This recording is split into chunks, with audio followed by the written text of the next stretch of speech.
In today's video, I'm going to teach you how to use Wrike for beginners. Let's dive into how you can quickly and efficiently set up and manage your projects using this powerful tool.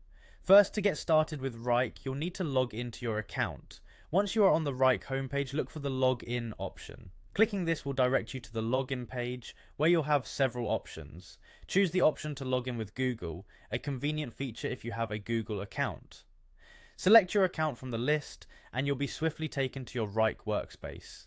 Now that you're in, we can start creating your first project. On the left-hand panel, you'll spot the option to create a project. Click on it and a new window will open, prompting you to enter a project name. Think about a clear and concise name to help you and your teammates easily identify the project.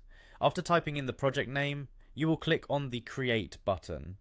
This action will generate your new project space where you can begin organizing tasks and items to get your work going. Once your project is created, it's time to add some items. To do this, locate the Plyton button linked to your project. Clicking this will allow you to add specific tasks or items necessary for completing your project. Enter the name of each item you need. Remember to make these names as descriptive as necessary to ensure that everyone understands what action the item signifies. With your items in place, we can now customize your view to match your workflow. Find the View option within your project space. Clicking this provides options for different perspectives, and you can choose a format that best suits your needs. Having selected your preferred view type, click on Board to set up a board view for your project. The board view is excellent for visualizing tasks and tracking progress. Click on Create again to finalize your board setup.